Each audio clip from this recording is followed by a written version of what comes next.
Greetings, programs. This is Wretch. Welcome back to World of Warcraft Legion. And we're going to start out today with a little bit of revenge, guys. As you can see, there's Tiptog the Lost, who we had to run for at the end of the last episode.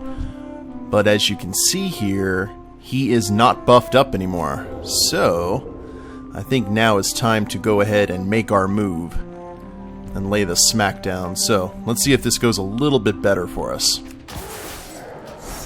Let's hope. And pray. And most importantly, dodge. Whoa. Well, he's doing far less damage than he was before, so at least we got that working for us. We know to avoid the slams that he does on the ground. And oh yeah, this is a lot better. Sweet revenge shall be ours. Hopefully. Need to remember to dodge those furious roars. Let's go ahead and riposte just to make sure. Get our other heal up. And we should be good, I think. Kick him right in the gut. Or not really in the gut, more in the shin. And he just enraged. Let's go ahead and do our own. And come on, you. There we go. Vengeance! And some order resources, which we need, like, desperately. On all of my characters except for my main, I need order resources in a horrendous way. So, next up on the agenda, we need to go meet Javi in Valdesal, Barbaral, or whatever it's called.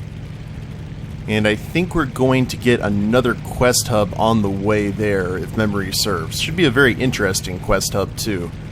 A very frustrating quest hub. But it's kind of, it's something that Swindlegear probably deserves a little bit. And you guys will see why here once we arrive at our destination. Hope everyone's having a good Friday. Looking forward to the weekend. I know I am. Utasa Galehoof. Talon Rest. Hello, guys. Greetings, traveler. Greetings, traveler. You're welcome to rest at our camp, but if you plan on sticking around for a while, I have a proposition for you. As you can see, the land here has been very good to us, providing a great natural bounty. Lately, however, the warg have become problematic and are thinning the herds to unacceptable levels. I can't take care of them all, so I'll offer a bounty for every warg slain in the mesa. Return to me when you've culled their pack a bit. Kill 10 Duskpelt wargs in Amberfall Mesa. Then we get a choice between a mysterious coin and a swatch of priceless silk, Be careful. which are very strange for quest mobs, or for quest items, rather. But it's okay. Now we got some wargs right here. I actually figure since we're kind of doing a little bit of busy work, now would be a good time to answer some viewer questions. I want to let you guys know, if you have any kind of questions about WoW lore, or my characters, or wow, you guys are doing a lot of damage, or anything like that, just let me know in the comments. I'll be happy to answer them for you. But, owie. Stupid 110s. But I did have some questions over rogue abilities and what exactly that they do. Now, if you guys have been paying attention to the series, you know I pretty much use everything in this area, but I don't really use much over here. So I'm going to give a brief explanation on some of these abilities, what they are, and more importantly, how best to use them. So the ones that I was asked specifically about were Tricks of the Trade, Tricks for the Trade, and Feint, if I remember correctly.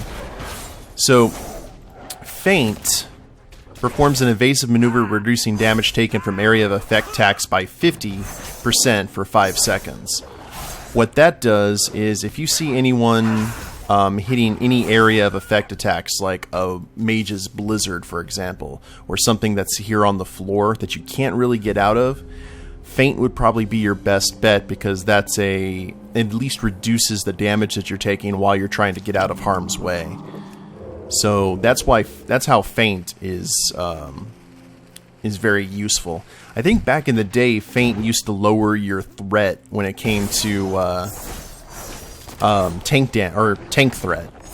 So if you were doing a little too much damage and started pulling mobs away from the tank, you would feint to get your threat lowered. And then there is Tricks of the Trade. Now that's actually interesting. It redirects all threat you cause to a targeted party or raid member, beginning with your next damaging attack within the next 30 seconds and lasting 6 seconds. So what that does is when you activate that ability, if you're in a dungeon, that's pretty much the only time that's really useful. But whenever you're in a dungeon and you activate that ability for the next bit, any damage that you do is transferred to whoever you use the ability on. So say if I joined a group and used Tricks of the Trade on the tank, anything that I attacked for the next, for the next 30 or for next 6 seconds, pretty much all of that threat, the game considers that the tank did it. So it's a really good way to make sure that the tank keeps threat. You just don't want to use that on the healer or anything like that. That would be bad. That's Dungeon Running 101. Which is quite different from how it used to be. We need 4 more of these down. There's that Alliance mob I killed in the last episode. Let's go ahead and try and steer clear. But as you can see, all of these wolves are packed. Like, really clustered. The wolves are packed. But, they can do a lot of damage fairly quickly. Especially at 110. Oh, we got a straggler here. Or he's chasing someone. Yoink! Take advantage of that while he's by his lonesome. And I got asked about first-time dungeon runners, what exactly they should do when they're playing rogue, and what your role is. For most of the dungeons in WoW now, which aren't really hard, it's just do as much damage as possible, don't pull threat from the tank, and that's pretty much it. When it comes to the higher level stuff, I would say another thing that you can do is crowd control. Now, crowd control used to be very, very important back in WoW. It's not nearly as important as it used to be, but if you're doing mythic dungeons or end game content, crowd control is still a very, very useful tool. And when I mean crowd control, I mean like a mage's polymorph or a rogue sap, or something of that particular nature that takes a mob out of the fight for a bit before you pull a large mob of people. So it just means less crap you have to deal with. Now, for combat rogue, depending on how you spec, you do have some options available to you. For example, besides the sap, which is still really good, you have parlay, which is a talent that an outlaw rogue can spec into at 75. Which pacifies a target not in combat and force negotiate instead of fighting for 5 minutes, but it only works on humanoids, demons, and dragonkin, and any kind of damage will break the effect. And then you have Bribe, which bribes a non-player humanoid target up to a level, a pretty decent level, with Fool's Gold, convincing it to fight for you for 5 minutes. Which is a very handy tool to have too. So you have a lot of options to take things out of combat. You have to be very careful, though, because sometimes the stuff won't work in dungeons. So it's a bit of trial and error. There's also a lot of really good resources like Icy Vein or Wowhead and different websites that Blizzard pretty much has no problem with to explain what's sappable, what's polymorphable. It's a really good resource if you're getting into dungeoning for the first time. But I've always found the best teacher is experience. So you just go into dungeons, slam your head against the wall, and see what sticks.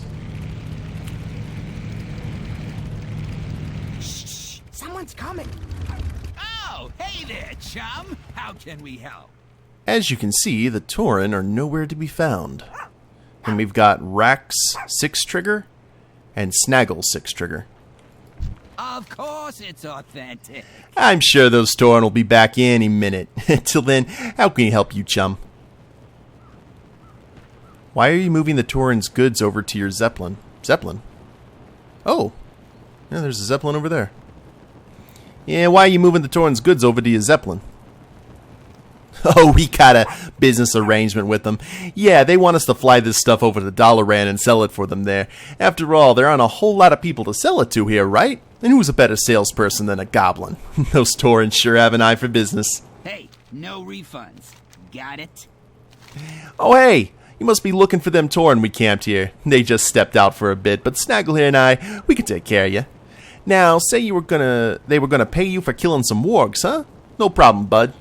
I ain't got a lot of gold, but these goods are pretty valuable. Take your pick. Mysterious coin and a swatch of priceless silk. We'll go ahead and take the coin. That seems very Swindlegear. Say, you're a pretty good hunter, eh? No, I'm a rogue. Maybe you could help these Tauren out by stocking them with some rare furs. I'm sure they'd appreciate it when they got back. I hear that Stormheim goat hair can be woven into all kinds of things. The rarest are from the silver-tailed goats. I think I saw some in the mountain over there. Why don't you go and fetch some? I'm sure them Tauren would pay you handsomely. Collect 18 patches of fine goat hair from silver-tail mountain goats in Stormheim. Magical sprouting beans and a shiny gold nugget. Pleasure doing business with ya. How about Snaggle? What?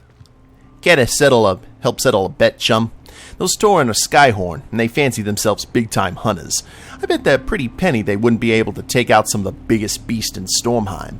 If you take them out before they do, I'll split the wager. Deal? The first is a big eagle nest in the foothills. They call him Spite Feather. You can bait him with some meat, but he's up pretty high, so you'll need a grapple gun to get there. I think there's one of them laying around here. Lure down and defeat Spite Feather to collect Spite Feather's beak in Storm-Torn Foothills. Which is actually good because we need to head up there anyway for another quest hub. So I will travel that way up into those hills, and I'll see you guys when we get close. And here we are at the Storm-Torn Foothills.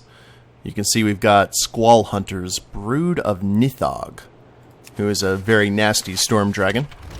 Love that statue, though. Reminds me of that monument. I'm not exactly sure where it is, but it's got the 3 Viking swords plunged into the ground.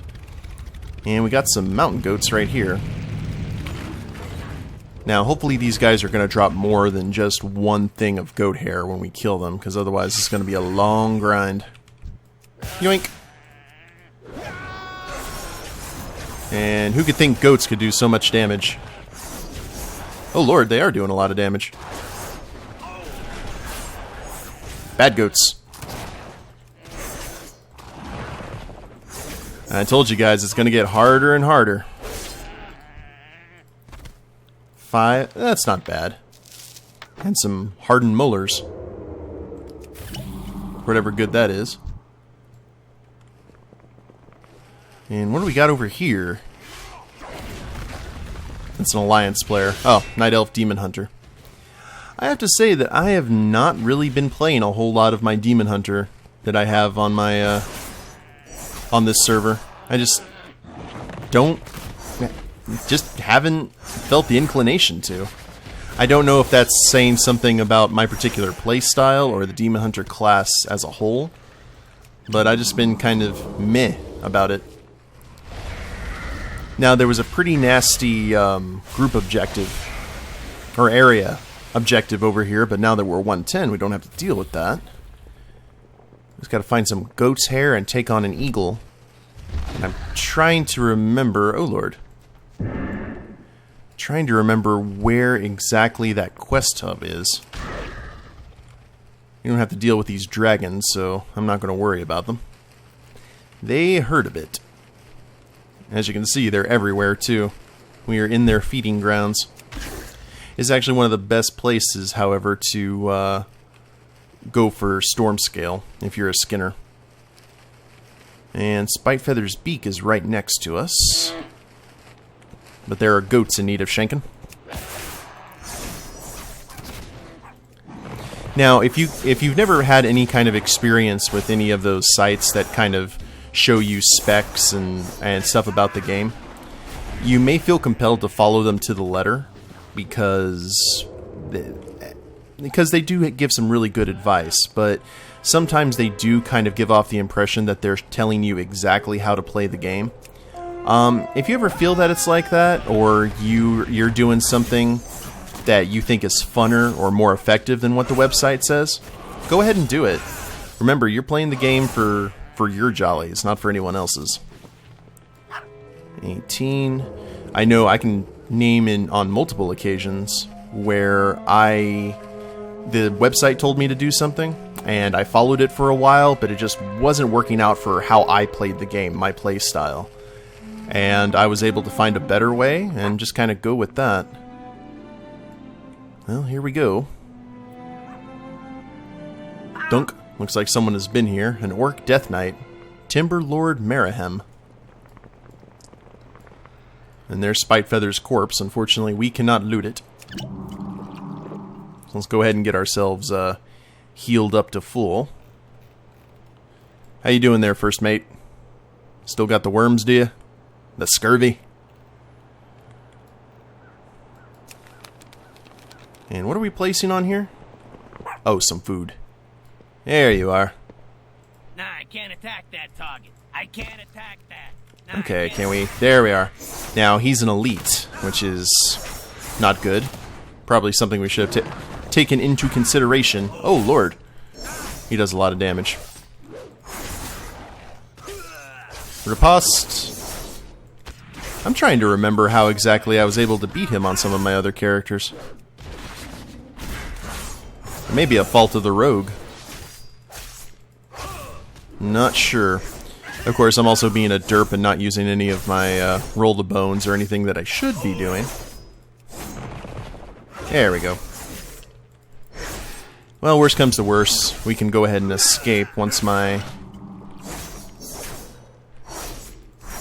cheat death ability procs. Was this a group quest? I wasn't even paying attention. I don't think I've ever had to have any help on this before. Let's shoot you in the face and stun you for a bit. Get some breathing room.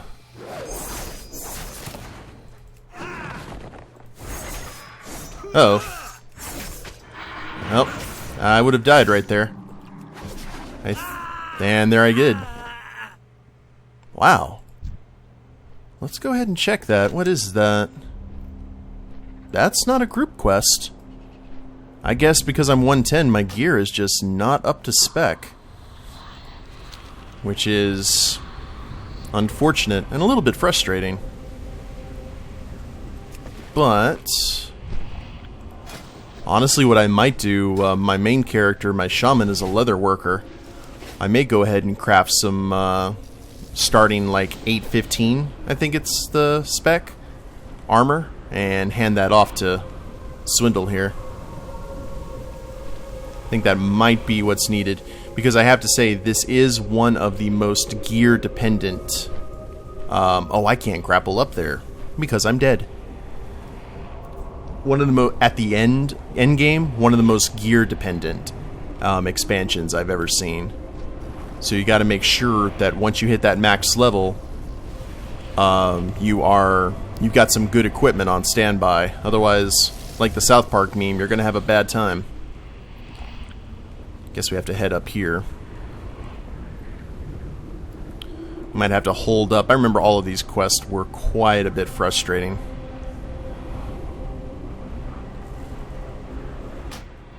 There we go. Get here out of range. And I really don't want to give you another shot. I think you're gonna hurt quite a bit. Well, no worries. Let's go ahead and travel over here. We're just gonna ride through those dragons and try and find out where that other quest hub is.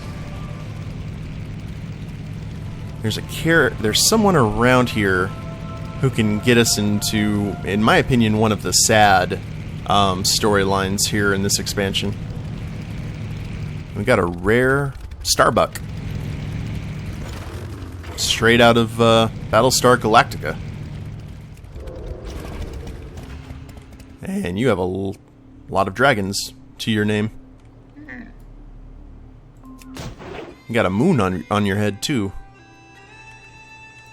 Well, let's see what happens here. Let's see if we have better luck with some of the ground-based critters. There we are. That's better. Now, depending on what version of Starbuck you are you just gonna disappear when we're done? That's a reference to the end of Battlestar Galactica, the new series, which I was a really big fan of until that last season. Holy crap! Ow. Do I have any potions? No. Of course I don't. Riposte. Try and take him down. Yep, that just pretty much sealed the deal for me. Oh, got some help. That's nice. Then I am going to make some nifty gear for him before the next episode. What the? Oh, dragon! That's not my problem. Came out of nowhere. And bracers of earthbound flight. Good deal. I think I would have got him regardless, but... And looks like we've got some fell slate. We're going to go ahead and steal it from this Worgen. Teehee. I don't know if it's the kind of... No, you can still steal resources from people. Gotta earn that Swindlegear name. So when I get done recording here, I'll log on to my main and get some new firepower, or some new armor for Swindle here. Oh, now those dragons are going to be all after me, aren't they? That's okay. Now, this is where we go once we find that NPC. Just gotta find where that NPC is. It's one of those kind of situations, and I know we've all done this. Oh! If you're not looking for something, you find it. When you're looking for something, then it becomes elusive. Frightened Raven Bear. The Raven Bear frantically gestures and points down the path. He seems he wants you to follow him. Follow the frightened Raven Bear to the Black-Feathered Chieftain. So these are boomkin. Not the druid kind that you can transform in and out of, but the actual race that the form is based off of. And I think this is the first time in WoW, at least that I can recall, that they show some signs of civilization. Because as you can see here, you've got trophies, a very tribal type culture. Kind of like the Furbolgs that we've seen before in Valshara. Kaka from Black-Feathered Chieftain. Indeed. Ah? The Raven Bear Chieftain seems preoccupied with the gathering of regents for some sort of ritual. Perhaps you could help him? Kaka! Kaka! The chieftain flaps his wings and points outside where the storm dragons attack the Raven Bears of his tribe. It's plain to see that he's seeking your help to save his flock. Kill 8 rampaging squall hunters in the storm-torn foothills. Well, that's completely reasonable. Intact Great Stag Antler. It looks like the Raven Bears have started gathering materials for some sort of tribute, but the Storm Drakes are keeping them from finishing what they started. From the looks of it, they're gathering fully intact stag horns and long-tail feathers from the great stags and eagles nearby. Shouldn't take too long to gather the rest of what they need. Collect 8 intact great stag antlers and 16 eagle tail feathers. So we are all about... This reminds me of the Nessingrary quests. Go gather all of this crap by killing all of these beasts. At least we're killing dragons and stuff like that. Now I'll actually fight one of these things out right and kind of show you their destructive power. By shooting it right there in the face to start out. And check, they essentially can turn the ground into a giant Tesla coil. Which is not fun. Lightning breath doesn't really help much either. So about half health, not too bad. But the better gear that we get, the less that'll be a problem. Boop. And since we can't actually sap them or anything from the air, we just have to walk right up and make our intentions known. And boop. Oh. I booped too soon. The good news is, by the time I'm done killing one, my Crimson Vial is no longer on cooldown, so at least we got that working for us. We can heal after every fight. No, sir. I do like letting my Shaman just take the full brunt of that electrical attack, just because it looks cool. And the whole Shaman's Lord of the Elements. I think I got a few screenshots, which shows how cool that looks. Now we still need to take care of the stags and eagles as well. Oi. Well, we got 2 eagles here. Let's see what happens. Oh, we got 3 eagles. Dare I? Let's dare. Oh, this may have been a bad mistake. Oh lord, we're gonna riposte just to say we did.